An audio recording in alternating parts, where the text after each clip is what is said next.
Today we're starting some fire cider. Now, would it have been great to start this fire cider weeks ago because it's flu and cold season?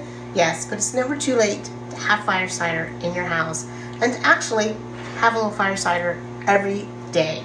So these are the ingredients that you want. This is the base, and then there's some things that you can add in if you want. Now, one thing that's very important is a lemon, and you're going to do the whole lemon, and we're just going to slice that up. You want at least a whole bulb of garlic, and I'm just going to give that kind of a rough chop. Now, fire cider is an old folk tonic, and it is great for immune support, sinus and respiratory health, and you can hear me, I kind of need that right now.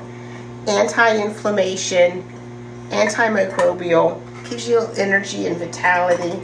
So in with my garlic. Now the rest of this, I'm going to kind of cheat. I'm going to do in the food processor.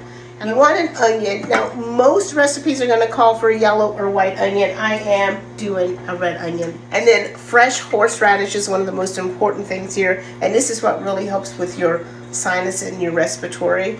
And you want at least a cup. And then I have 2 jalapenos, 2 to 3 jalapenos, a good 4 inches of fresh ginger. This is your base. This is kind of your mandatory base. On the website, I have some ideas of some other things that you can add in. And they're not necessary, but they're good additions.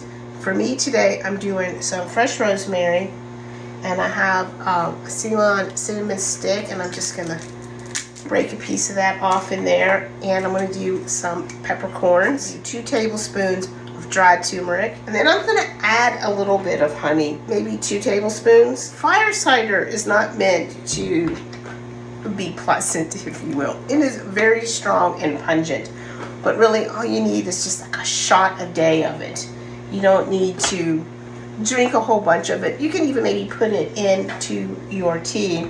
And if you feel a cold start coming on, then, maybe do 2 shots a day.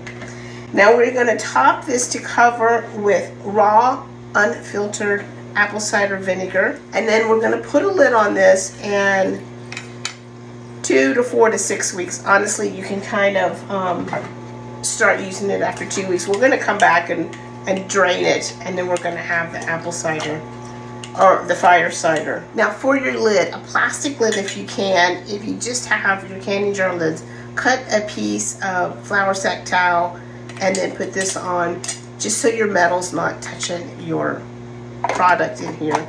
And you're going to sit this on your counter, and every day give it a little shake, and in a few weeks you'll strain it off, and you'll have this homemade tonic.